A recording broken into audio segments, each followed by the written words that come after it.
அனைவருக்கும் வணக்கம். தமிழில் ஓல்டு தமிழ் ஸ்டாண்டர்ட் வைஸாக பார்த்துட்டு வந்துட்ருக்கோம். இந்த வீடியோவில் எது பார்க்க போகிறோம் அப்படின்னா 9th ஓல்டு தமிழில் டேர்ம் 1ல் இருக்கிறத மட்டும் பார்க்கலாம். அதாவது டேர்ம் 1ங்கிறதே பெரிய வீடியோவாக தான் வரும். டிஎன்பிசியில் சிலபஸ் வைஸ் இம்பார்ட்டன்ட் டாபிக் மட்டும் பார்க்கலாம். ஓகேங்களா? A to Z அட்டை டு அட்டை பார்க்க வேண்டிய அவசியமெல்லாம் இல்லை. சிலபஸில் கவர் ஆகிற டாப்பிக்கை மட்டும் பார்க்கலாம். இதில் ஃபஸ்ட் எடுத்தோடனே கம்பேர் எழுதிய வாழ்த்து ஒன்று கொடுத்துருக்காங்க. சிலபஸில் டைரெக்டாக கொடுத்துருக்காங்களா அப்படின்னு கேட்டோன்னா இல்லை, டைரெக்டாக கம்பேரை பற்றி கொடுக்கல. ஆனால் நம்ம கம்பேர் அப்படிங்கும்போது நம்மளோட தமிழ் இலக்கிய வரலாற்றில் அவருக்குன்னு ஒரு சிறப்பு இடம் இருக்குது. அதனால் கம்பரோட பேசிக் டீட்டெயில்ஸ் நம்ம தெரிஞ்சு வச்சுக்கலாம். ஏன்னா ஆப்ஷனில் கொடுத்தாங்க அப்படின்னா அதை நம்மளுக்கு தெரிஞ்சால் தான் நம்ம ஆன்சர் பண்ண முடியும். அதுக்காகத்தான். ஓகேங்களா? இதில் இந்த வாழ்த்து கொடுத்துருக்காங்க. இது கேட்குறக்கு சான்சஸ் இல்லை. ஆனால் சொல் பொருள் கேட்குறக்கு சான்சஸ் இருக்குது. அதனால் பார்க்கலாம். இதில் சொல் பொருளுங்கும்போது நீக்கல் அப்படின்னா அழிக்கிறது அப்படின்னு அர்த்தம். நீங்களா அப்படின்னா இடைவிடாது அப்படின்னு அர்த்தம். அடுத்தது அழகிலானா அளவற்ற, அன்னவர் அப்படின்னா அத்தகைய இறைவர் அப்படின்னும், தலைவர்னாலும் இறைவர் அப்படின்னும், சரண்னா அடைக்கலம் அப்படின்னு சொல்லப்படுகிறது. கம்பரை பற்றி குறிப்பு தெரிஞ்சு வச்சுக்கலாம். சிலபஸில் இது ஓரியன்டாக தான் வரும். ஓகேங்களா? கம்பர் எங்கே பிறந்தார் அப்படின்னு பார்த்தோம்னா நாகப்பட்டினம் மாவட்டம் மயிலாடுதுறையில் பிறந்திருக்காரு. அவர் எழுதிய முக்கியமான நூல்கள் எது அப்படின்னா கம்பராமாயணம், ஏர் 70, சிலை 70, சரஸ்வதி அந்ததி, சடகோபர் அந்ததி, திருக்கை வாழ்க்கை. இந்த நூல்கள்லாம் கம்பர் இயற்றிய முக்கியமான நூல்கள். குலோத்துங்கன் சோழன்கிட்ட தான் இவர் எப்படி இருந்தார்னா அவைக்கள புலவராக இருந்தார். இவரை ஆதரித்தவர் யார் அப்படின்னா திருவெண்ணைநல்லூர் சடையப்ப வள்ளல். திருவெண்ணைநல்லூர் சடையப்ப வள்ளர் கம்பரை ஆதரித்தவர். கம்பரை என்னன்னு சொல்லுவாங்க? கவி சக்கரவர்த்தி, கல்வியில் பெரியவர் கம்பர், கம்பன் விட்டு கட்டுத்தெரியும் கவி பாடும். அதெல்லாம் கம்பரை புகழ்ந்து சொல்லக்கூடிய மேற்கோள்கள். வடமொழியில் வான்மீக முனிவர் எழுதிய ராமாயணங்கிற நூலை தழுவி தான் தமிழில் கம்ப ராமாயணம் அப்படின்னு நூலை கம்பர் இயற்றினார். அதாவது அவர் நூலுக்கு வச்ச பேர் என்ன அப்படின்னா ராமாவராதம் தான். கம்பர் இயற்றினங்காட்டி அவரோட பெயரவே நம்ம நூலுக்கு இட்டினங்காட்டி கம்பராமாயணம் அப்படின்னு மாறி இருக்குது. கம்பராமாயணத்தில் மொத்தம் 6 காண்டங்கள் இருக்குது. பாலகாண்டம், அயோத்திய காண்டம், ஆரண்ய காண்டம், கிந்த காண்டம், சுந்தர காண்டம். கம்பராமாயணத்தில் மொத்தம் 6 காண்டங்கள் இருக்குது. இதில் உளவாக்கல்னா படைத்தரு, நிலை பெறுதல் அப்படின்னு சொல்லணும்னா காத்தல் அப்படின்னு, நீக்கல்னா அரித்தல், தலைவர் அப்படின்னா இறைவர். ஓகேங்களா? அடுத்து பார்த்தோன்னா திருக்குறள். திருக்குறளில் முக்கியமானதை பார்த்தரலாம். திருக்குறள் எங்கே இருந்தாலும் பார்த்து தான் ஆகணும். ஏன்னா டிஎன்பிசியில் கொஸ்டின் பேப்பரை எடுத்துட்டோம்னா திருக்குறள் ரிலேட்டடாக ஒரு குறைந்தபட்சம் 5 கொஸ்டின்ஸ் வரும். அந்த 5 கொஸ்டின்ஸ் தமிழ்லையும் கொஸ்டின்ஸ் வரும், ஜிகேலையும் கொஸ்டின் வரும். அதனால் திருக்குறள் எங்கே பார்த்தோம் அப்படின்னா அதை நம்ம புக்கில் எங்கே திருக்குறள் சம்மந்தமாக மேற்கோளோ எது இருந்தாலும் பார்த்துக்கணும். ஓகேங்களா? அகழ்வாரை தாங்கும் நிகழ்போல தம்மல் இகழ்வார் பொழுத்தல் தலை. நிலம் தன்னை தோண்டுபவரை எப்படி தாங்குமோ அது மாதிரி நம்மளை ஒருத்தங்க கிண்டலு கேலி செய்யும்போது அதை நாம் பொறுத்து கொள்ளணும் அப்படின்னு சொல்லி இங்கே வள்ளுவர் குறிப்பிடுகிறாரு. பொறுத்தல் அப்படிங்கிறது தொழில் பெயர். அகழ்வார் இகழ்வார் அப்படின்னா வினையாளனையும் பெயர் அப்படின்னு அர்த்தம். அடுத்தது இந்த குறள்ல வந்திருக்கிற அணி என்னன்னா ஓமை அணி. போல அப்படிங்கிற உறுப்பு மறைந்து வந்தங்காட்டி இந்த குறள்ல வந்திருக்கிற அணி ஓமை அணி. அடுத்த குறள் பொறுத்தல் இறப்பினை என்றும் அதனை மறத்தல் அதனினும் நன்று அப்படின்னு. பொறுத்தல் அதாவது பிறர் நமக்கு துன்பம் செய்யறத பொறுத்து கொள்வதை விட அவர் செஞ்ச துன்பத்தை அப்பவே மறக்கிறது ரொம்ப நல்லது அப்படின்னு வள்ளுவர் சொல்லியிருக்காரு.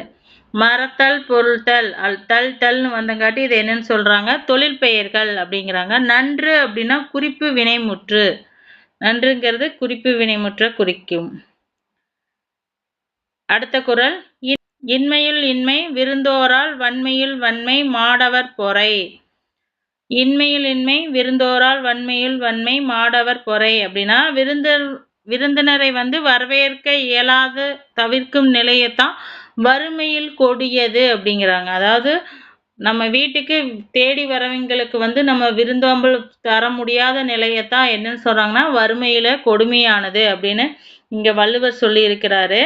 அறிவற்றார் செய்யும் தீங்கினை பொறுத்துக் கொள்வது வலிமையில் சிறந்த வலிமையாகும் அப்படிங்கிறாரு. அதே மாரி அறிவில்லாதவங்க நம்மளுக்கு தீமை செய்யும்போது அத பொறுத்துக் கொள்றது வலிமையில் சிறந்த வலிமை அப்படிங்கிறாங்க. இன்மை அப்படின்னா வறுமை, ஓரல் அப்படின்னா தவிர்த்தல், மாடவர்னா அறிவற்றர் அப்படின்னு அர்த்தம். மாடவர்னா அறிவில்லாதவங்க அப்படின்னு அர்த்தம். இந்த குறள்ல பயின்று வந்திருக்கிற அணி என்ன அப்படின்னா எடுத்துக்காட்டு. இந்த இடத்துல 2 பொருள் வருது. எப்படி விருந்தினரை வரவேற்க முடியாத நிலை தான் வறுமையில் மிக கொடுமையான வறுமை அப்படிங்கிற மாதிரியும், அதே மாதிரி பொறுத்து கொள்றதுலேயே வந்து சிறந்த வலிமை எது அப்படின்னா நமக்கு தீங்கு செய்பவர் நம்மளை பேசுறதெல்லாம் தாங்கி பொறுத்து கொள்றதா வலிமையில் வலிமை அப்படின்னு சொல்லி வள்ளுவர் சொல்லியிருக்காரு. அதனால் 2 பொருள் வருது. அடுத்த குறள், நிறையுடைமை நீங்காமை வேண்டின் பொறையுடைமை போற்றி ஒழுகப்படும். நிறைக்குடைமை நீங்காமை வேண்டின் பொறையுடைமை போற்றி ஒழுகப்படும். நற்குணங்கள் வந்து நம்மை விட்டு நீங்காதிருக்கணும் அப்படின்னா பொறுமையை நம்ம போற்றி கடைபிடிக்க வேண்டும் அப்படின்னு வள்ளுவர் சொல்லுகிறாரு. இதுல வந்து நிறை அப்படின்னா சால்பு அப்படின்னு அர்த்தம். நீங்காமைனா எதிர்மறை தொழில் பெயர். நீங்காமை காமை அப்படிங்கிறது. போற்றினா வினையச்சம். அடுத்தது, ஒருத்தாரை ஒன்றாக வையாரே வைப்பர் பொறுத்தாரை பொன்போல் பொதிந்து. ஒருத்தாரை ஒன்றாக வையாரே வைப்பர் பொறுத்தாரை பொன்போன்று பொதிந்து அப்படின்னா பிறர் செய்யும் தீங்கை வந்து பொறுத்து கொள்ளாமல் தண்டிப்பவரை வந்து சான்றோர் வந்து ஒரு பொருட்டா மதிக்க மாட்டாரு. ஆனால் அவர் செய்த தீங்கை வந்து பொறுத்து கொள்பவரை வந்து பொன் போல மதித்து போற்றுவர் அப்படின்னு சொல்லி வள்ளுவர் இங்க வந்து பொறுத்து கொள்பவரையும் பொறுத்து கொள்ளாதவரையும் கம்பேர் பண்ணி இருக்காரு.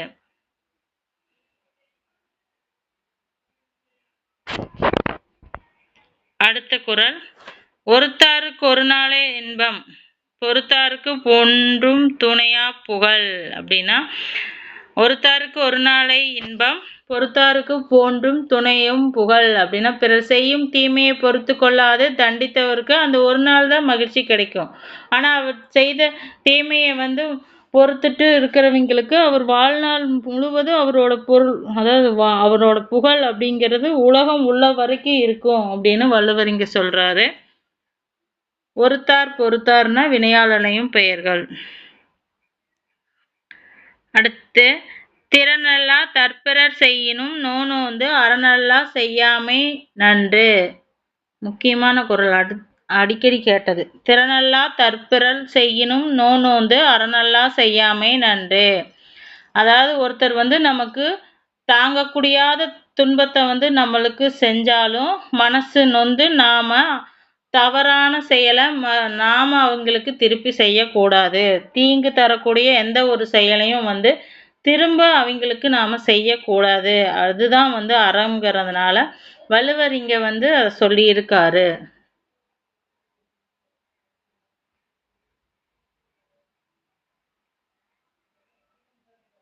நோந்து அப்படின்னா துன்பத்துக்கு வருந்தி அப்படின்னு. நோந்து அப்படிங்கிறது வினை எச்சத்தை குறிக்கக்கூடியது. தூ அப்படின்னு வரங்காட்டி. அரண் திறன், அரண் திறன்ல ஈற்றுப்போலிகள் அப்படின்னு சொல்றாங்க. அடுத்த குறள், மிகுதியான் மிக்கவை செய்தாரை தம் தம் தகுதியான் வென்று விரல். மிகுதியான் மிக்கவை செய்தாரை தம் தம் தகுதியால் வென்று விடணும்.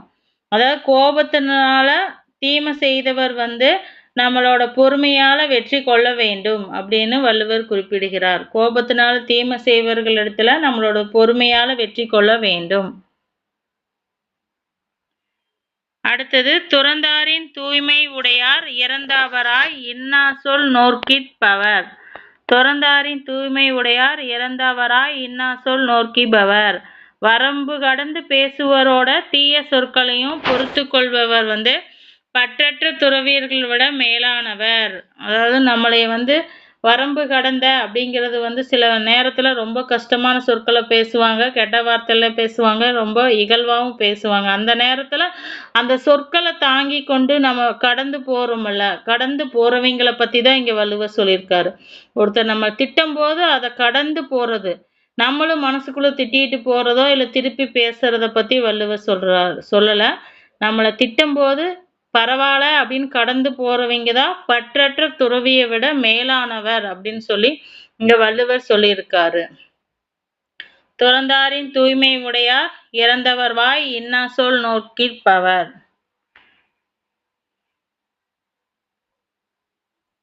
அடுத்த குறள். உண்ணாது நோற்பவர் பெரியார் பிறர் சொல்லும் இன்னா சொல் நோற்பவரின் பின். உண்ணாது நோற்பாரின் பெரியார் பிறர் சொல்லும் இன்னா சொல் நோற்பாரின் பின் அப்படின்னா உண்ணா நோன்பு மேற்கொள்ளும் பெரியவர்களை விட தம்மை இகழ்ந்த தீய சொற்களை பொறுத்து கொள்பவர்களை மேலானவர் அப்படின்னு வள்ளுவர் சொல்லுகிறாரு. உண்ணாது அதாவது நோன்பு விரதம் இருந்தெல்லாம் மேற்கொண்டுட்டு இருப்பாங்க பெரியவங்க, அவங்கள விட தீய சொற்களை பொறுத்து கொள்பவர் பெரியவங்களை விட மேலா இருக்கிறாங்க அப்படின்னு வள்ளுவர் இங்க சொல்றாரு. உண்ணாது அப்படிங்கிறது வினை எச்சம். இன்னா சொல்னா தீய சொல். இது ஆல்ரெடி நம்ம பார்த்ததுதான், இதை விட்டுடலாம். திருக்குறளை பத்தி எல்லாத்துலேயும் பார்த்துட்டோம். திருக்குறளுக்கு உரை எழுதியவர்கள் எத்தனை அப்படின்னா மொத்தம் 10 பேர். தர்மர், தாமந்தர், பருதி, திருமலையார், பழிபெருமாள், மணக்குடவர், நச்சார், பரிமேலழகர், மல்லர், காளிங்கர் அதெல்லாம் திருக்குறளுக்கு உரை எழுதியவர்கள். இதுல திருக்குறளுக்கு யாரோட உரை சிறந்தது அப்படின்னா பரிமேலழகரோட உரை தான் சிறந்தது. உரை எழுதினவங்களையே யாரோட உரை சிறந்தது அப்படின்னா பரிமேலழகரோட உரை தான் சிறந்தது. இங்கிலாந்து ராணி விக்டோரியா மகாராணி காலையில கண் விழித்ததும் படித்த முதல் நூல் அப்படிங்கிறது பைபிளையும் திருக்குறளையும் படிப்பேன் அப்படின்னு சொல்லுவாங்க. அதனால கண் வெளிச்சோன்னு அவங்க படிக்கிறது பைபிளுக்கு ஈக்குவலா திருக்குறளையும் படிச்சிருக்காங்க. அதிகாரங்களை கொடுத்துருக்காங்க. அறம் மொத்தம் 133 அதிகாரங்கள். அறம் பற்றி 38 அறம். பொருள் அப்படிங்கிறது 70 அதிகாரங்கள். இன்பம் அப்படிங்கிறது 25 அதிகாரங்கள். அடுத்தது இது முக்கியமான டாபிக் தான். இது 9th நியூ புக்ல நல்லா எலாபரேட்டா கொடுத்துருப்பாங்க. இதுல ஜஸ்ட் சும்மா மேலோட்டமா மட்டும் பார்த்துக்கலாம். 9th புக்ல நியூ புக்ல இருக்க கண்டென்ட்டை ஃபுல்லா பார்த்துக்கலாம். இந்திய மொழி குடும்பங்கள் ஒரு 4 வகையா டிவைடட் பண்றாங்க. இந்தோ ஆசிய மொழி, திராவிட மொழி, ஆஸ்திரிய ஆசிய மொழி, சீன திபெத்திய மொழி அப்படின்னு சொல்லி 4 வகையான மொழிகளை இந்தியாவில் இருக்கு அப்படின்னு சொல்லப்படுகிறது. இந்தியாவை மொழிகளின் காட்சியகம் அப்படின்னு சொல்றவ யாரு அப்படின்னா அகத்தியலிங்கம். மியூசியம் ஆஃப் லாங்குவேஜ் அப்படின்னு சொல்றவர் யாருன்னா அகத்தியலிங்கம். திராவிட மொழிகள் 23க்கு மேற்பட்ட திராவிட மொழிகள் இருக்கு. தென் திராவிடம், நடுத்தர திராவிட மொழிகள், வட திராவிட மொழிகள் அப்படின்னு 3 வகையான திராவிட மொழிகள் இருக்கு. தமிழ், தெலுங்கு, மலையாளம், கன்னடம் 4மே திராவிடர்களை பெருமொழிகள் அப்படின்னு சொல்லப்படுது. திராவிட மொழிகள் திராவிடர் பேசியதை தான் என்னன்னு சொல்றாங்க, திராவிட மொழிகள் அப்படின்னு சொல்றாங்க. திராவிடம் அப்படிங்கிற சொல்ல வச்சு முதல்ல பயன்படுத்தியவர் யாருன்னா குமரி பட்லர். திராவிடம் என்னும் சொல்ல பெயரடையா வந்தது அப்படின்னு குறிப்பிட்டவர் யாருன்னா கால்டுவெல். திராவிட மொழிகள் அப்படிங்கிற நூலை எழுதியவர் யாருனாலும் கால்டுவெல் தான். திராவிடம் எப்படி வந்திருக்கும் அப்படின்னு சொன்னாங்கன்னா தமிழ், திரமிழா, திரவிடா, திராவிடா அப்படின்னு வந்திருக்கு அப்படின்னு ஹிராஜ் பாதிரியார் அப்படிங்கிறவரு சொல்லியிருக்காங்க. தமிழ், தமிழா, திராவிடா, திராவிடா அப்படின்னு மாறி இருக்கு. யுனெஸ்கோ நிறுவனத்துல அழிந்து வரும் பண்டைய தமிழ் ஓலைச்சுவடிகளை புதுப்பித்து பாதுகாக்க பல நடவடிக்கைகளை மேற்கொண்டுட்டு வராங்க.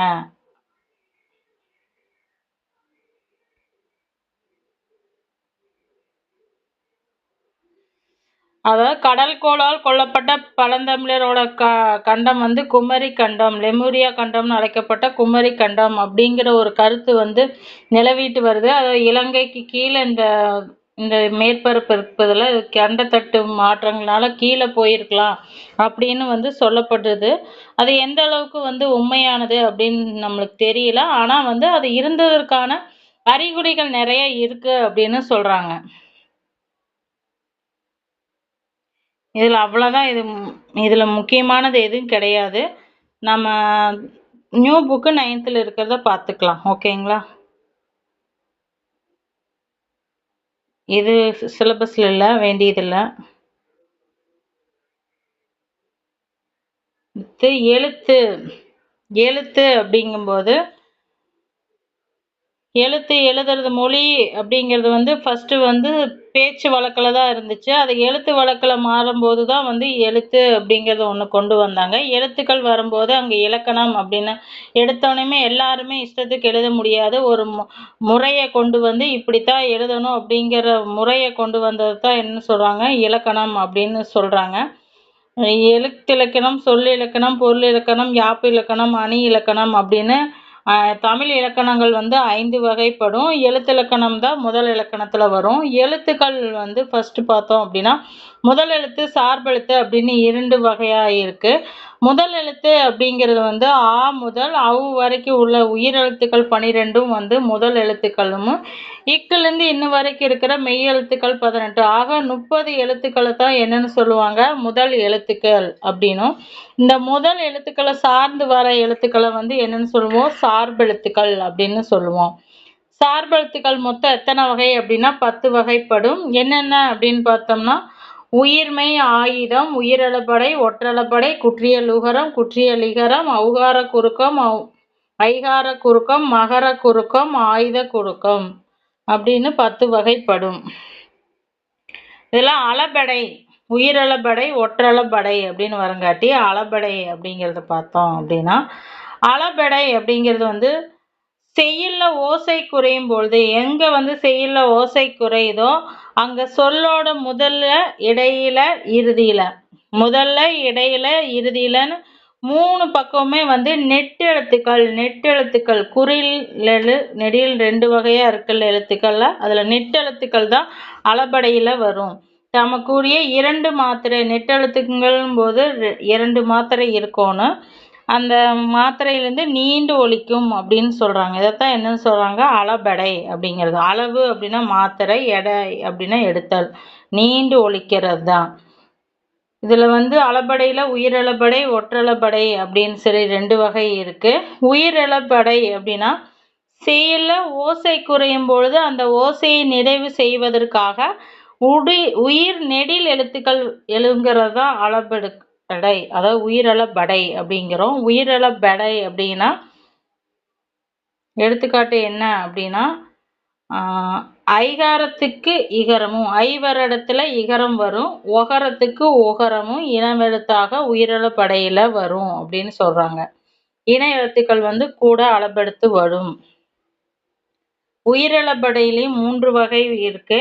என்னென்ன அப்படின்னா சொல்லிசை, இசை அளபடை, இன்னிசை அளபடை, சொல்லிசை அளபடை அப்படின்னு 3 வகையான அளபடைகள் இருக்கு. செய்யுள்ள ஓசை குறையும் பொழுது அந்த இடத்துல வர அளபடை என்னன்னு சொல்லுவாங்க, செய்யுளிசை அளபடை அப்படின்னு சொல்லுவாங்க. சில இடத்துல வந்து ஓசை குறையாது, இருந்தாலும் இன்னிசைக்காக கொண்டு வந்திருப்பாங்க, அதாவது ரைமிங்காக கொண்டு வந்தது, அதை வந்து இன்னிசை அளபடை அப்படின்னு சொல்றாங்க. இந்த 2 இல்லாம பெயர் சொல்லுக்கு அடுத்தது அளபெடுத்து வரும், வினையெச்ச பொருள்களில் வரும் அளபெடுத்து வர்றதுதான் சொல்லிசை. சொல்லுக்கு அடுத்து வர்றதுங்காட்டி அது சொல்லிசை அளபடை அப்படின்னு சொல்லி மற்றொரு வகையும் இருக்கு. இந்த 3மே எதோட வகை அப்படின்னா உயிரெழுபடையோட வகைகள். உயிரெழுத்துல நெடில் எழுத்து அளபெடுத்து வளர்வதுதான் உயிரெழுபடை அப்படின்னு சொல்றோம். செய்யுளிசை அளபடை அப்படின்னா அதுக்கான குறள் என்ன, கெடா வழி வந்த கேண்மையார் கேண்மை விடார் விளையும் உலகு. இது கெடா டா ஆ, கெடா அப்படின்னு ஆ அப்படிங்கிற எழுத்து இந்த அளபெடுத்து வந்தங்காட்டி இது என்னன்னு சொல்றாங்க, செய்யுளிசை அளபடை அப்படின்னு சொல்றாங்க. செய்யுளிசை அளபடைக்கு இசை நிறை அளபடை அப்படிங்கிற ஒரு பேரும் இருக்கு. செய்யுளிசை அளபடைக்கு இசை நிறை அளபடை அப்படின்னு சொல்லி ஒரு பேரும் இருக்கு. இன்னிசை அளபடினா கொடுப்பதுவும் தூ அப்படிங்கிறது வரும். கொடுப்பதுவும் கெட்டாருக்கு சார்வாய் மற்றங்கே எடுப்பதுவும் எல்லாம் மலை தூ அப்படிங்கிறது வந்து இன்னிசை அளபடைக்கு எடுத்துக்காட்டு. சொல்லிலிசை அளபடை அப்படின்னா குடிதளி கோல் ஒச்சும் மாநில மன்னன் அடிதளி ஈ அப்படிங்கிற வார்த்தை வரும். இன்னிசை அளபடியில ஈ அப்படிங்கிற வார்த்தை வரும். அதைத்தான் என்னன்னு சொல்லணும்னா சொல்லிசை அளபடை, சாரி சொல்லிசை அளபடை அப்படிங்கும்போது ஈ அப்படிங்கிற வார்த்தை வரும். குடிதழிலி கோலொச்சும் மாநில மன்னன் அடிதழிலி நிற்கும் உலகு. ஈ அப்படிங்கிற ஈ அப்படிங்கிற வார்த்தை வருது சொல்லிசை அளபடை அப்படின்பாங்க. செய்யுள்ல ஓசை குறைந்தால் மெய்யெழுத்து அளபெடுக்கும். சில இடத்துல செய்யுள்ல ஓசை குறையும் போது மெய்யெழுத்து அளபெடுக்கும். அதை என்னன்னு சொல்லுவாங்க, ஒற்றளபடை அப்படிம்பாங்க. ஓசையில மெய்யெழுத்து அளபெடுத்து வர்ற இடத்த ஒற்றளபடை அப்படிங்கிறாங்க. அதாவது வெங்கி இறைவனுக்கு வெண்பாய் வெங்குவோர் கிள்ளை வீடு. இங்கு இங்கு இங்கு இங்குன்னு 2 மெய்யெழுத்துக்கள் வர்றது. இதை என்ன சொல்றது, ஒற்றளபடை அப்படின்னு சொல்லலாம். ஒற்றளபடையில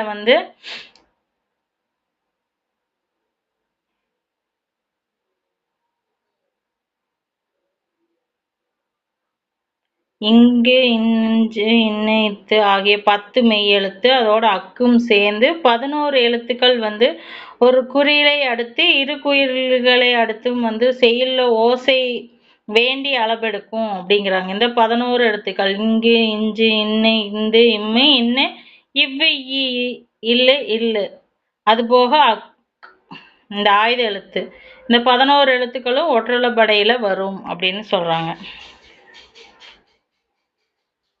செய்யுளிசை அளபடைய இசைநிறை அளபடை அப்படிம்போம். செய்யுள்ள ஓசை நிறைவு செய்ய ஈரசை கொண்ட சீர்களாய்த்தான் வரும். செய்யுளிசை அளபடைங்கிறது ஈரசை, அதாவது உலார் அப்படிங்கிறது ஆர் தனியா வருது, படார் அப்படின்னு வருது, அது செய்யுளிசை. இன்னிசை அலைபடைங்கிறது இனிய இசைக்காக நெடிலாக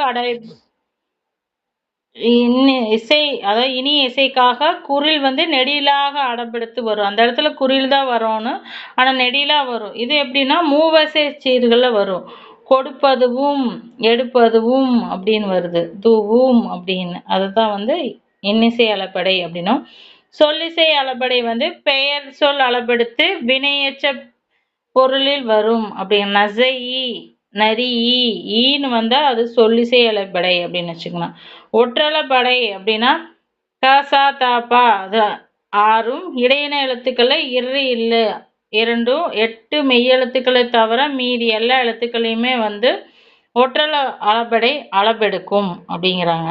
இதுல எழுத்துக்களோட மாத்திரை உயிர் குறிலுக்கும் உயிர்மெய் குறிலுக்கும் ஒரு மாத்திரை வரும்.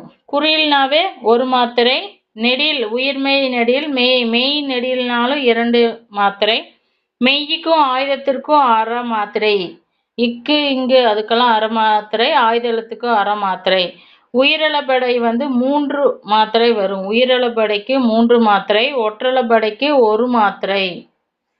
ஒற்றளபடைக்கு 1 மாத்திரை.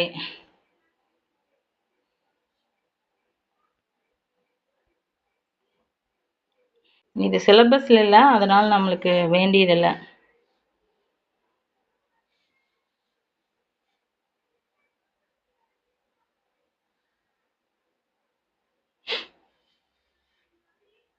இது சிலபஸ்ல இருக்கு. இது தனியா அதை ஆன்சரை போடுறான். ஓகேங்களா? தமிழ் சொல் அறிவோம். இது சிலபஸ்ல இருக்கு, அதனால பார்த்துக்கலாம். சேர் அப்படின்னா நாற்காலி, ஃபேன் அப்படின்னா மின்விசிறி, சுவிட்ச் அப்படின்னா சொடுக்கி, சுவிட்ச்னா சொடுக்கி, ஐஸ் வாட்டர்னா குளிர்நீர், கூல்ட்ரிங்க்ஸ்னா குளிர்சாறு, ஐஸ் வாட்டர்னா குளிர்நீர், கூல்ட்ரிங்க்ஸ்னா குளிர்சாறுகள், கிரைண்டர்னா மின் அரவை, பிரிட்ஜ் அப்படின்னா குளிரூட்டும் பெட்டி, டீ அப்படின்னா தேநீர், வாஷிங் மிஷினா வெளுக்கை இயந்திரம், டெலிஃபோன்னா தொலைபேசி. அடுத்து பார்த்தோம் அப்படின்னா சிறுபஞ்ச மூலம். இது சிலபஸ்ல இருக்கு, அதனால இது இம்பார்ட்டன்ட். ஓகேங்களா? சிலபஸ்ல இருக்கு, நீதி நூல்கள்ல வரும். கண்வனப்பு கண்ணோட்டம் கால்வனப்பு செல்லாமை, கண்வனப்பு கண்ணோட்டம் கால்வனப்பு செல்லாமை, எண்வனப்பு இத்துணையாம் என்றுரைத்தல், பண்வனப்பு கேட்டார் நன்றென்றல், கிளர்வேந்தர் தன்னாடு வட்டான் நாடென்றால் வனப்பு அப்படின்னு சொல்லி காரியாசன் இந்த பாடலை இயற்றியிருக்காரு. கண்ணுக்கு அழகு எது அப்படின்னா இரக்கம் கொள்றதா கண்ணுக்கு அழகு. காலுக்கு அழகு என்ன அப்படின்னா பிறரிடம் இறந்து செல்லாம இருக்கிறது. ஆராய்ச்சிக்கு அழகு அப்படின்னா தனது முடிவை துணிந்து உரைக்கிறதா ஆராய்ச்சிக்கு. அழகு. இசைக்கு அழகு என்னன்னா, அத கேட்போர் எல்லாமே நல்லா இருக்கு அப்படின்னு புகழ்றதா இசைக்கு அழகு. அரசனுக்கு அழகு அப்படின்னா என்னன்னா, தன்னோட குடிமக்கள் வந்து வருந்தாமல் பாதுகாக்கிறது தான் அரசனோட அழகு. இதுதான் குடுத்துருக்காங்க. ஓகேங்களா? அடுத்தது கண்ணோட்டம் அப்படின்னா இரக்கம் கொள்றது. என்வனப்புன்னா ஆராய்ச்சிக்கு அழகு. வனப்பு என்றால் அழகு.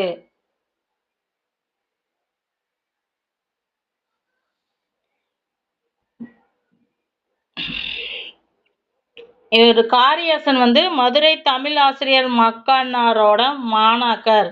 இவர் சமண சமயத்தை சார்ந்தவர். இவரும் கணித மேதாவியும் ஒரு சாலை மாணாக்கர்னா ஒரே இடத்துல படிச்சவங்க. பெரும்பான்மையான பொது அறத்துக்களும் சிறுபான்மையான சமண அறக்கருத்துக்களும் வந்து இந்த நூல்ல இருக்கும். இந்த நூல் பார்த்தோம்னா 17 கீழ்கணக்கு நூல்கள்ல ஒன்று. இதன் ஆசிரியர் காரியாசன்.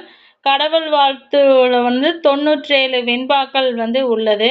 கண்டங்கத்திரி, சிறுவாதுளை, பெருமல்லி, சிறுமல்லி, நெருஞ்சி இது முக்கியமானது. எது எதெல்லாம் இருக்கு அப்படின்னு பார்த்தோம்னா சிறுபஞ்ச மூலத்துல கண்டங்கத்திரி, சிறுவாதுணை, சிறுமல்லி, பெருமல்லி, நெருஞ்சி ஆகிய 5 மூலிகை வேர்கள். 5 சிறு பஞ்ச மூலம்னா 5 சிறிய வேர்கள் அப்படின்னு அர்த்தம்.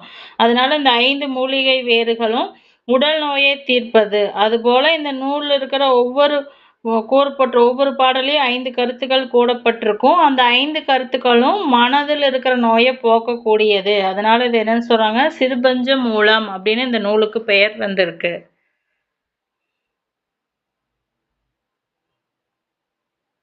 பாஞ்சாலி சபதம் இது வந்து சிலபஸ்ல இல்ல.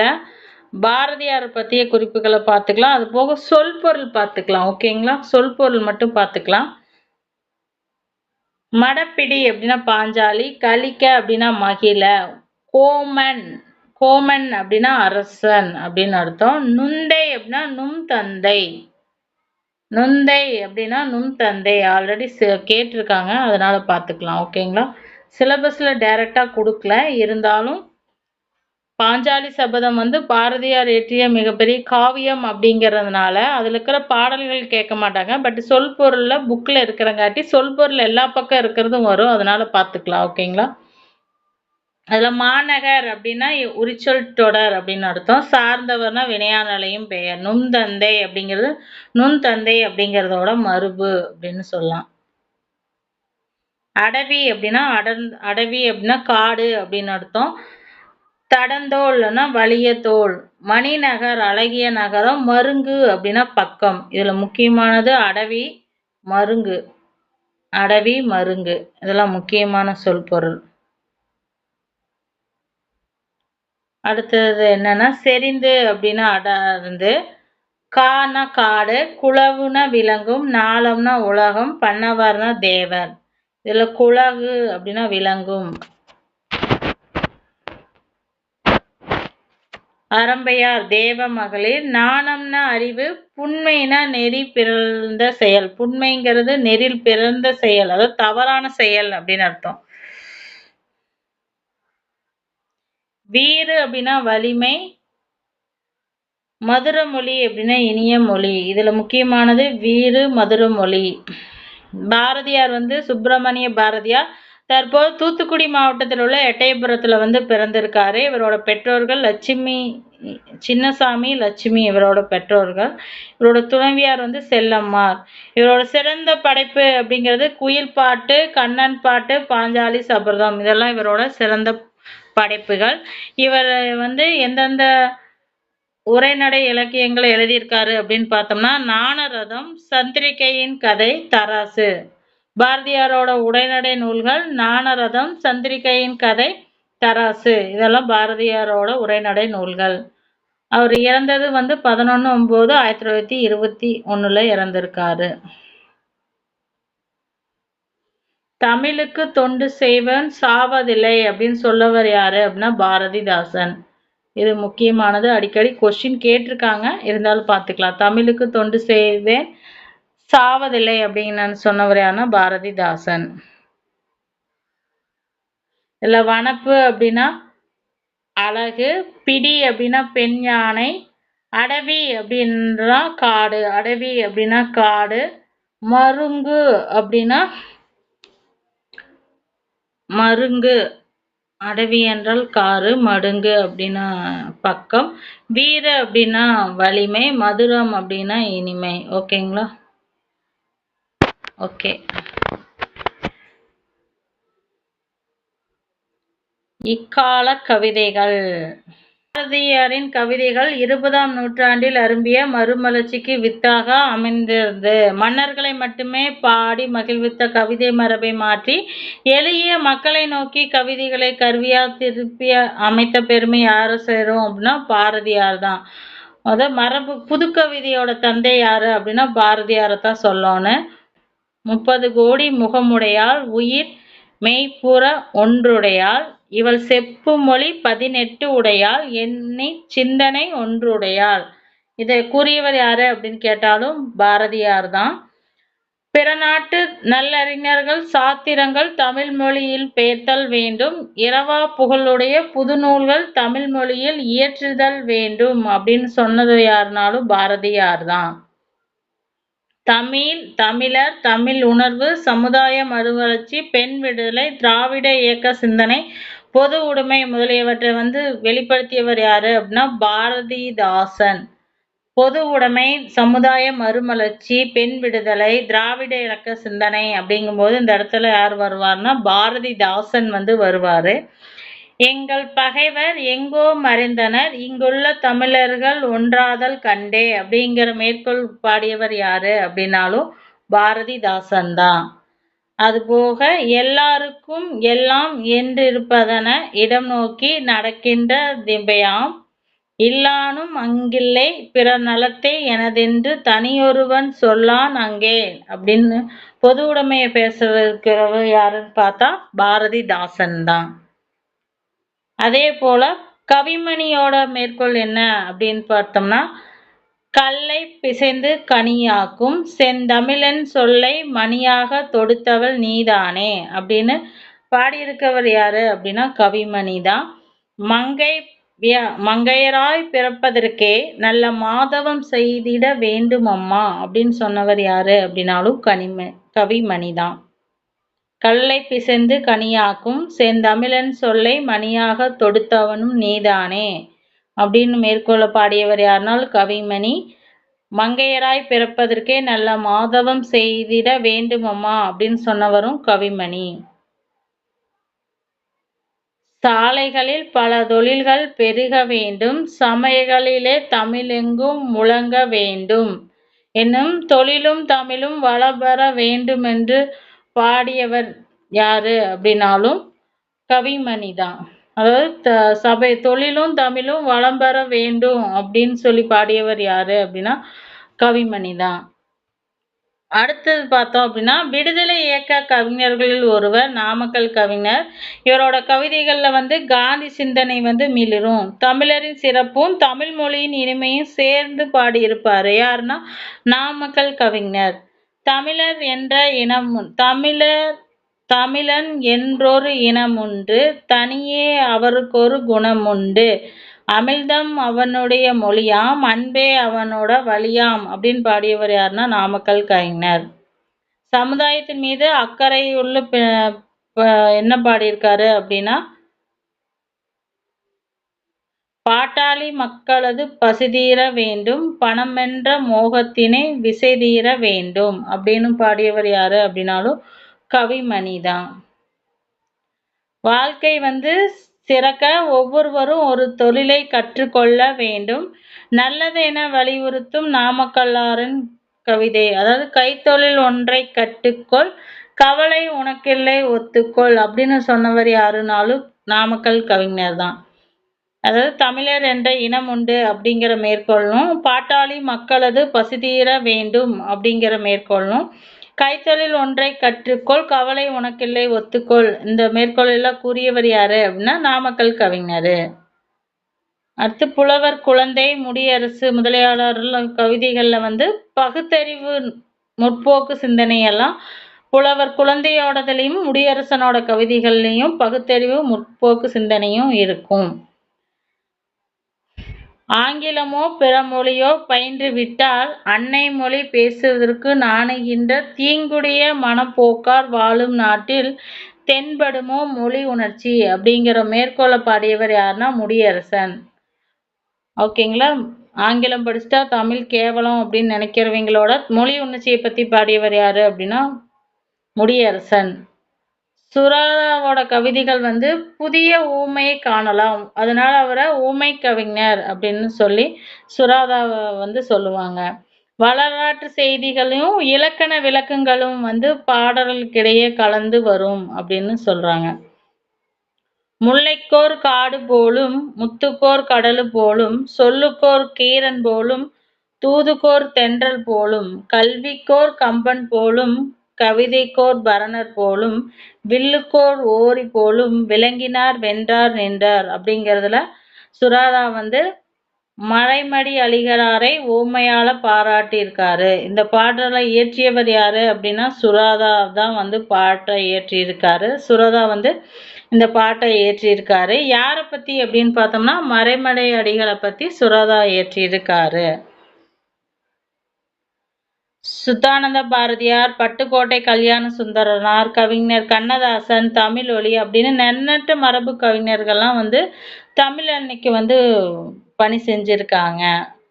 புது கவிதைகள்ல வந்து அமெரிக்க கவிஞர் வந்து வால்ட் விட்மனோட சாயல்ல தான் வந்து பாரதியார் வந்து வசன கவிதைகளை வந்து எழுதியிருக்காரு. யாப்பு நெறிகளை மீற வேண்டும் அப்படின்னு வந்து கவிஞர்களும் ஒருபோதும் எண்ணியதில்லை. யாரு பாரதியார் வந்து பாரதிதாசனும் யாப்பு நெறிகளை வந்து மீறணும்னு எப்பவுமே வந்து அவங்க நினைச்சது இல்லை.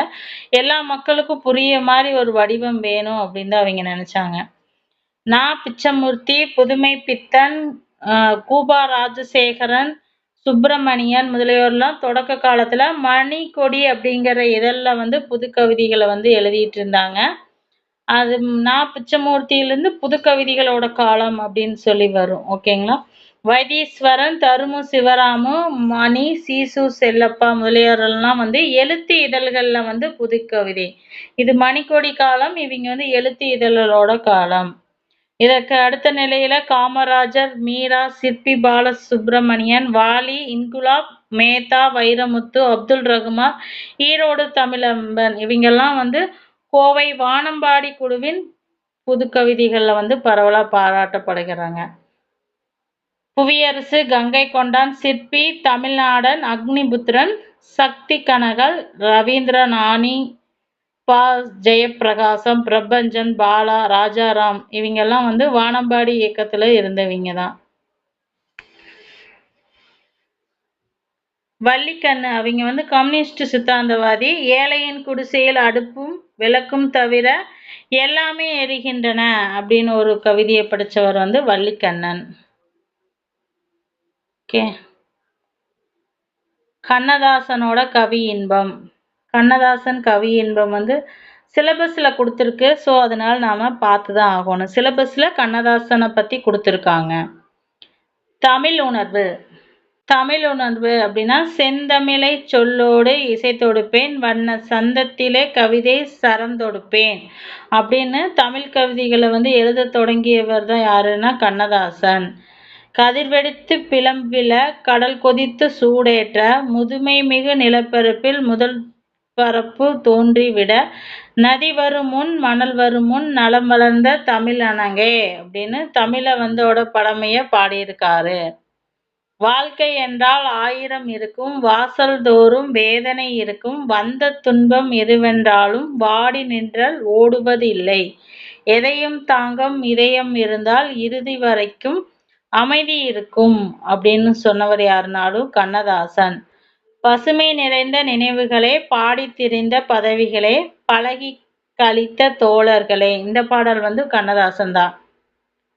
முத்தான முத்தல்லவோ முதுகுந்து வந்த முத்தல்லவோ, கட்டான மலரல்லவோ கடவுள் தந்த பொருளல்லவோ இந்த பாடல் வரிகளும் கண்ணதாசனோடது தான். எல்லாரும் எல்லாமும் பெற வேண்டும், இங்கு எல்லாமே இல்லாத நிலை வேண்டும் அப்படின்னு சொன்னவர் யாருன்னா கண்ணதாசன். காலை மணியோசை, களத்துமல் நெல்லோசை, வாழை இலையோசை, வளஞ்சிகை வளையோசை அப்படிங்கிறதும் வந்து கண்ணதாசன் தான். உண்மை சொல்லி நன்மை செய்தால் உலகம் உன்னிடம் மயங்கும், நிலை உயரும் பொழுது பணிவும் கொண்டால் உயிர்கள் உன்னை வணங்கும். இந்த பாடல் வரிகளை இயற்றியவர் கண்ணதாசன் தான். கண்ணதாசனோட இயற்பெயர் முத்தையா. இவர் சிவகங்கை மாவட்டத்தில் உள்ள சிறுகூடல்பட்டி அப்படிங்கிற சிற்றூர்ல 1927 பிறந்தாரு. இவரோட பெற்றோர் சாத்தப்பன், விசாலாட்சி. கண்ணதாசனோட கவிதைகள் பல தொகுதிகளா வெளிவந்திருக்கு. அது போக நிறைய திரைப்பட பாடல்களை அவரு எழுதியிருக்காரு. அவரோட கவிதைகளும் இடம்பெற்றிருக்கு. அவரோட முக்கியமான படைப்புகள் அட்டநந்தி, ஆதிமந்தி, மாங்கனி, கள்ளக்குடி மகாகாவியம், இயேசு காவியம், இதெல்லாம் இவரோட முக்கியமான படைப்புகள். ராஜதண்டனை அப்படிங்கிறது கம்பர் அம்பிகாவதி, கவிஞர் கம்பர் அவரோட அம்பிகாவதி காதல் கதையை அந்த ராஜதண்டனை அப்படிங்கிற காவியத்துல படைச்சிருப்பாரு. ஆயிரம் தீவு அங்கையர்கண்ணி வேளாங்குடி திருவிழா. ஆயிரம் தீவு அங்கையர்கண்ணி வேளாங்குடி திருவிழா. இந்த நூல்களில் புதினங்களெல்லாம் கண்ணதாசன் எழுதியிருக்காரு. இவரோடது சாகித்ய அகாடமி விருது பெற்ற வரலாற்று புதினம் எது அப்படின்னா சேரமான் காதலி.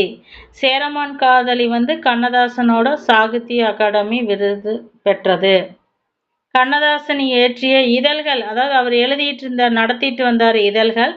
அதாவது எதாவது இதழ்களை நடத்தினாரு அப்படின்னா தென்றல் முல்லை கண்ணதாசன் தமிழ் மலர், தென்றல் முல்லை கண்ணதாசன் தமிழ் மலர், இந்த இதழ்களையெல்லாம் கண்ணதாசன் நடத்திட்டு வந்தாரு.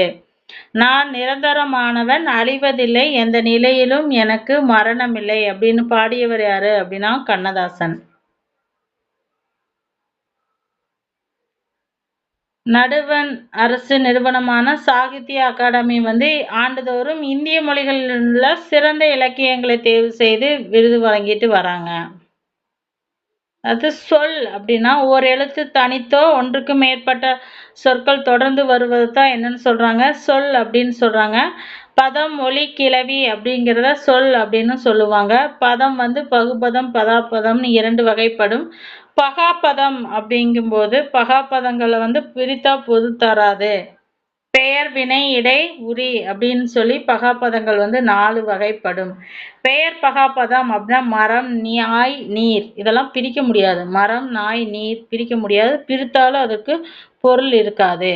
வினை பகாபதம் அப்படின்னா உன், கான், எடு. இடைப்பகாபதம்னா தில், மண், பிற. உரி பகாபதம்னா சால, நனி, கடி, உரு. சால, நனி, கடி, உரு, இதெல்லாம் உரி பகாபதம். இடை சொல்லும் உரி சொல்லும் எப்பவுமே பகாபதமா தான் இருக்கும், பிரிக்க முடியாது. பகுபதம் அப்படிங்கும்போது பிரித்தால் பொருள் தரும்.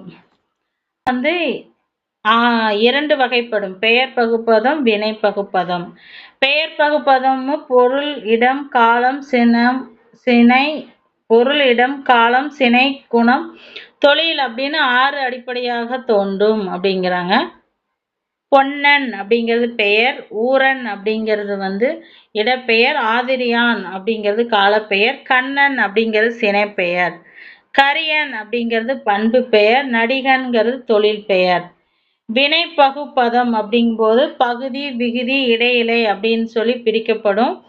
இதுல செய்தான் அப்படிங்கும்போது செய் கூட்டல் இத்து பிளஸ் ஆன். இதுல செய்ங்கிறது பகுதி, ஆண் அப்படிங்கிறது விகுதி, இடையில வர்றது இத்து அப்படிங்கிறது இடைநிலையா வரும். பகுப்பதத்தோட உறுப்புகள் மொத்தம் எத்தனை அப்படின்னு பார்த்தோம்னா பகுப்பதத்தோட உறுப்புகள் மொத்தம் 6. பகுதி, விகுதி, இடைநிலை, சந்தி, சாரி, விகாரம், இதெல்லாம் தான் பகுப்பதத்தோட உறுப்புகள். பகுதி அப்படின்னா சொல்லோட முதல்ல நின்று பொருள் தர்றதுதான் பகுதி அப்படின்னு சொல்லுவோம். விகுதி அப்படின்னா சொல்லோட இறுதியில் நின்று வர்றது விகுதி அப்படின்னு சொல்லுவோம். அது திணை, பால், எண், இடம் ஆகியவற்றையெல்லாம் காட்டும். இப்ப நடந்தான் அப்படிங்கும்போது இறுதியா வருது ஆண் அப்படிங்கிறது ஆண்பால் விகுதியும், நடந்தால்னா ஆள்னு வரும், அது பெண்பால் விகுதியும் காட்டும். நடந்தது அப்படின்னா தூங்கிறது ஒன்றன்பால் விகுதி. இந்த மாதிரி விகுதியை காட்டுறது, அதாவது பாலை காட்டுறங்காட்டி இதை விகுதி அப்படின்னு சொல்றோம். இடைநிலைனா பகுதிக்கு விகுதிக்கு இடையில வரும் இடைநிலை அப்படிங்கிறாங்க. இடைநிலை காலம் காட்டுவதால் காலம் காட்டு இடைநிலைகள் அப்படின்னு சொல்லுவோம்.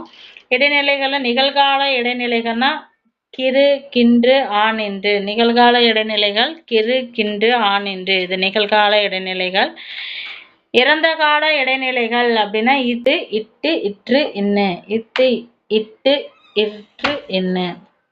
எதிர்கால இடைநிலை அப்படின்னா இப்பு இவ்வு. இப்பு இவ்வு வந்து எதிர்கால இடைநிலை. எதிர்மறை இடைநிலை அப்படின்னா இல் அல் ஆ. எதிர்மறை இடைநிலைங்கும் போது இல் அல் ஆ. சந்தி அப்படின்னா பகுதிக்கும் இடைநிலைக்கு இடையில வருவது சந்தி அப்படின்னு எனப்படும். சில இடங்கள்ல பகுதிக்கும் விகுதிக்கு இடையில வந்து சந்தி வரும்.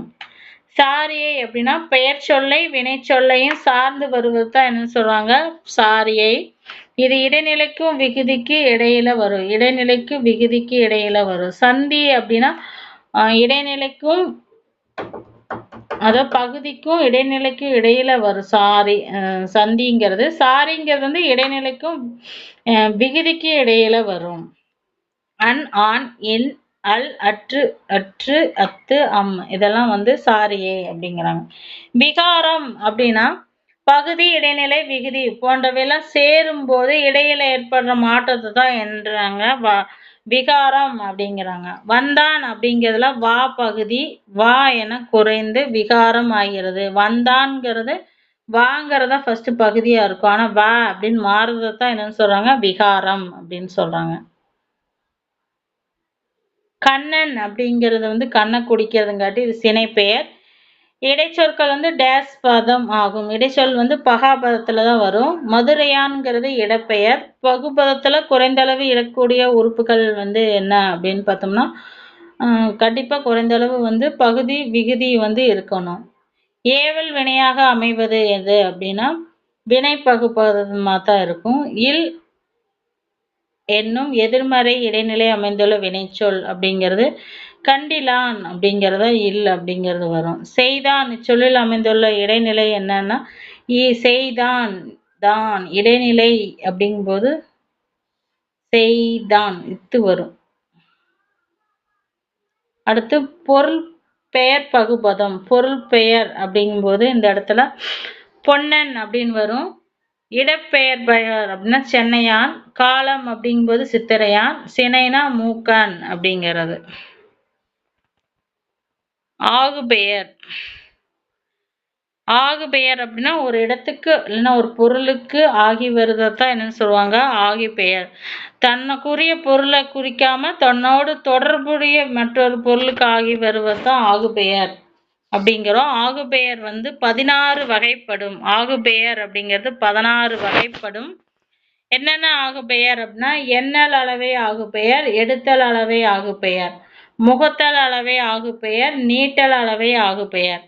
எண்ணல் அளவை, எடுத்தல் அளவை, முகத்தல் அளவை, நீட்டல் அளவை, இதெல்லாம் வந்து ஆகு பெயரோட வகைகள் இந்த லெசன்ல கொடுத்துருக்கிறது. ஓகேங்களா. எண்ணல் அப்படின்னா ஒன்று பெற்றால் ஒளிமயம். ஒன்று அப்படிங்கிறது எது சொல்றாங்க, ஒரு குழந்தைய சொல்றாங்க. அப்போ இது என்றதுக்கு. எடுத்தல் அப்படின்னா 5 கிலோ கொடுன்னு சொல்றது. முகத்தல்னா 4 லிட்டர் தேவை. நீட்டல்னா 3 மீட்டர் கொடு அப்படின்னு கேட்கறது நீட்டல். பொருள்கோள். பொருள்கோள்னா ஒரு செயல்ல உள்ள சீர்களையோ அடிகளையோ பொருள் உணர்வுக்கு ஏற்ற வகையில அமைத்து பொருள்கொள்வதுதான் பொருள்கோள் அப்படிங்கிறோம். இதுல வகைகளை மட்டும் பார்த்துக்கலாம். கொஸ்டின்ஸ் வந்து கேட்கறதில்ல. ஆற்று நீர் பொருள்கோள், நிரல்நிறை பொருள்கோள், தாப்பிசை பொருள்கோள், கொன்றுகூட்டு பொருள்கோள், மொழிமாற்று பொருள்கோள், விற்பூற்று பொருள்கோள், அலைமறியாப்பு பொருள்கோள், அடிமறியாப்பு பொருள்கோள். பொருள்கோள் வந்து மொத்தம் 8 வகைப்படும். ஓய்வும் பயனும். இதை எழுதியவர் யாரு அப்படின்னா பெருஞ்சித்திரனாரு. இது சிலபஸ்ல இல்லை, இருந்தாலும் பார்த்துக்கலாம். ஓய்வாக இருக்கையிலே தம்பி நீ ஓவியம் வரைந்து பழகு, தூய்மையோடு அடிமை சேரு. அறிவியல் ஆய்வு செய்வாய், நீ அன்றாட செய்தி படிப்பாய், செறிவுறும் உன்றன் அறிவு உள செழுமையின் வலிமையும் பெறுங்கள். மருத்துவ நூல்கள் கற்பாய், உடன் மன நூலும் சேர்ந்து கற்பாய், திருத்திய மெய் நூலும் அறிவாய், வருந்தீமையும் பொய்மையும் களவாய். பெருஞ்சித்திரனார். பெருஞ்சித்திரனார் பாவலர் ஏறு பெருஞ்சித்திரனாரோட இயற்பெயர் என்ன அப்படின்னா துரைமாணிக்கம். இவரோட ஊர் வந்து சேலம் மாவட்டத்தில் உள்ள சமுத்திரம் அப்படிங்கிற இடத்துல பிறந்தாரு. இவரோட பெற்றோர் துரைசாமி குஞ்சம்மாள் அப்படிங்கிறவங்க. இவரோட காலம் 10/3/1933 11/6/1995 வரைக்கும் இவரோட காலம். இவர் வந்து கனிச்சாறு, ஐயை, கொய்யாக்கனி, பாவிய கொத்து, பள்ளிப்பறவை, நூறாசியா முதலிய நூல்களையெல்லாம் வந்து பெருஞ்சித்திரனார் இயற்றியுள்ளாரு. இவர் நடத்திய இதழ்கள் என்ன அப்படின்னா தென்மொழி, தமிழ் சிட்டு, தமிழ் நிலம். தென்மொழி, தமிழ் சிட்டு, தமிழ் நிலம் எல்லாம் பெருஞ்சித்திரனார் நடத்திய இதழ்கள். பள்ளிப்பறவை அப்படிங்கிறது தான் பாடமா வந்து இருக்கு.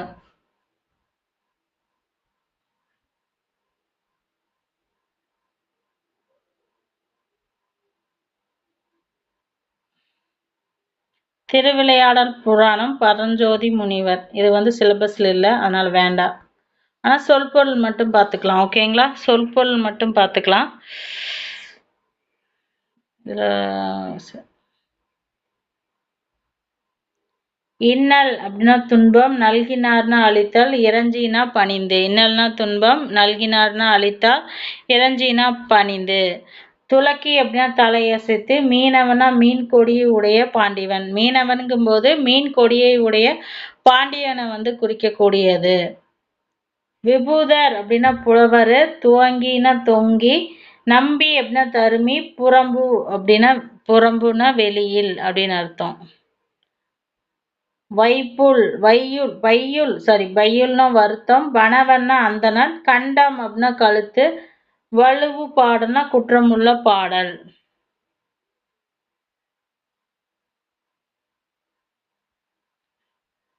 வேணின செஞ்சடை, குழல்னா கூட்டல், ஆள்குனா இரவு. ஏன் பாப்பா?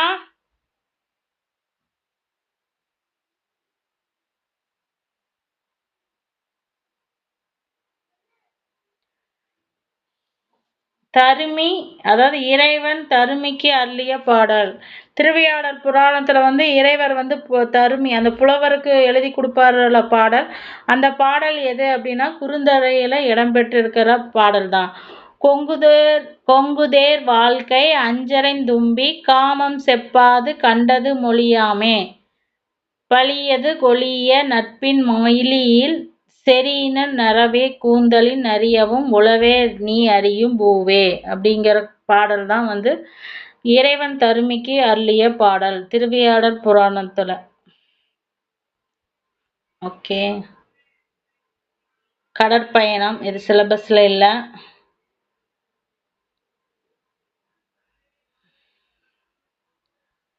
ஓகே சாரி, இது தமிழரோட சிறப்பு. கடற்பயணம் அப்படிங்கும்போது தமிழர்களோட சிறப்பு அப்படிங்கிற இடத்துல வந்து இந்த சிலபஸ்ல இந்த லெசன் வரும்.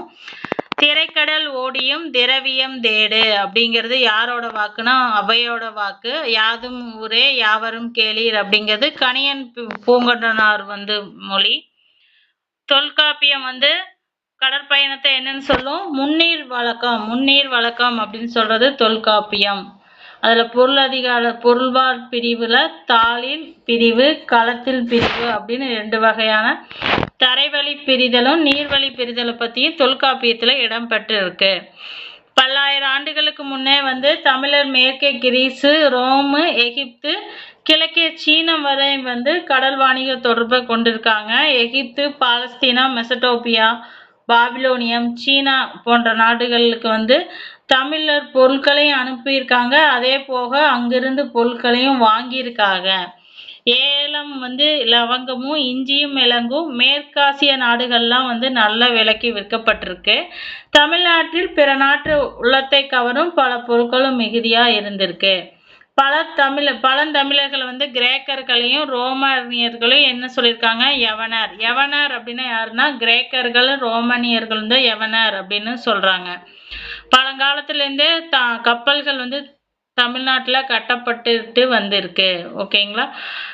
கடல்களும் மரக்கலன்களும். ஆழி, ஆர்காலி, முன்னீர், வாரணம், பவ்வம், பறவை, புணரி. இதெல்லாம் எதை குறிக்கக்கூடியதுன்னா கடலை குறிக்கும் தமிழ் சொற்கள். அது கப்பல், களம், கட்டுமரம், நாவாய், படகு, பரிசில், புனை, தோணி, தெப்பம், திமில், அம்பி, வங்கம், மிதவை, பற்றி, ஓடம். அதெல்லாம் வந்து கடலை குறிக்கக்கூடிய சொற்கள். பெரிய களம நாவாய் அப்படின்னு சொல்றாங்க. அதாவது உச்சி கொடிகள் அசைந்து ஆடியது அப்படின்னு சொல்லி பட்டினப்பாலை வந்து கப்பல்களை மிதந்துட்டு இருந்ததை பத்தி பட்டினப்பாடியில செய்தி இடம் பெற்றிருக்கு. தமிழகத்துல நடைபெற்ற வாணிகங்கள்ல எதாவது நடைபெற்றிருக்கு அப்படின்னு சில குறிப்புகள் வந்து பட்டினப்பாலையில இடம்பெற்றிருக்கு. காவிரி, பூம்பட்டினம், முசிறி, கொள்கை இதெல்லாம் வந்து கொற்கை. காவிரி, பூம்பட்டினம், முசிறி, கொற்கையெல்லாம் துறைமுக நகரங்கள். முசிறி வந்து சேர மன்னனுக்குரிய துறைமுகம். சுள்ளி அப்படிங்கிற ஆற்றுல யாவனர்கள் வந்து மரக்கணங்கள்ல செஞ்சுட்டு போனாங்க அப்படிங்கிறது செய்தியெல்லாம் இடம்பெற்றிருக்கு. அதாவது யாவனர்கள் வந்து பொன்னை சுமந்து வந்து இங்கிருந்து மிளகாய் எடுத்துட்டு போனாங்க அப்படிங்கிற செய்தி எதுல வந்திருக்கு அப்படின்னா அகநானூறு நூல்ல வந்து இடம்பெற்றிருக்கு. பாண்டிய நாட்டோட துறைமுகம் கொற்கை.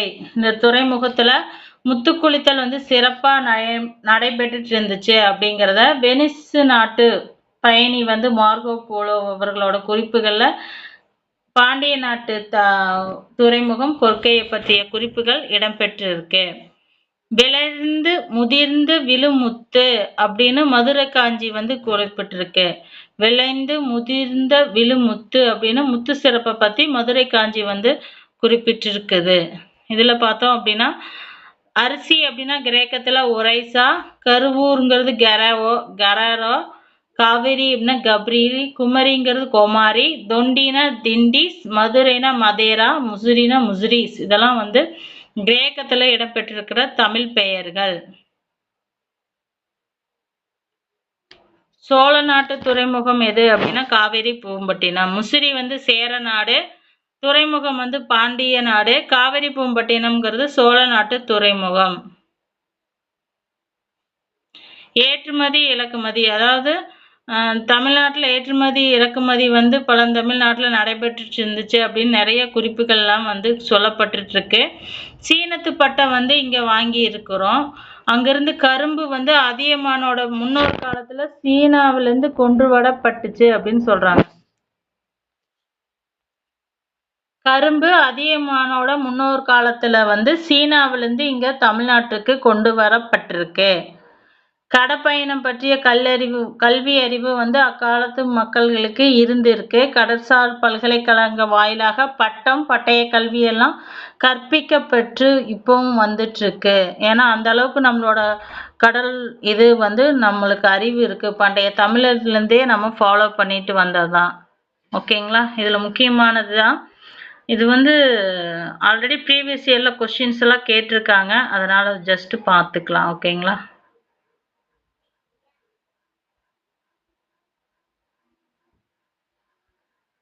கெலன் கில்லர் வராது. இது வந்து யாப்பு. செய்யுள் உறுப்புகள். எழுத்து ஆசை, சீர்தலை, அடிதொடை. இது புது நியூ புக்கில் இருக்கு. அதை பார்த்துக்கலாம். இதை நம்ம விட்டுடலாம். ஓகேங்களா? அணி அப்படிங்கும்போது இதில் ஒரே ஒரு அணி மட்டும் கொடுத்துருக்காங்க. ஓகே, வேண்டியதில்லை. ஓகே, அவ்வளோதான். இந்த 9th ஃபர்ஸ்ட் டேர்மில் இருக்கிறத பார்த்தாச்சு. ஓகேங்களா? இது ஜஸ்ட் ஃபர்ஸ்ட் டேர்ம் தான் பார்த்துருக்கோம். இன்னும் 2 டேர்ம் இருக்குது. ஓகேங்களா? இம்பார்ட்டனெல்லாம் பார்த்துட்டோம். அது போக கொஸ்டின் ஆன்சர் டைப்லேயும் வந்து வீடியோஸ் பார்க்கலாம்.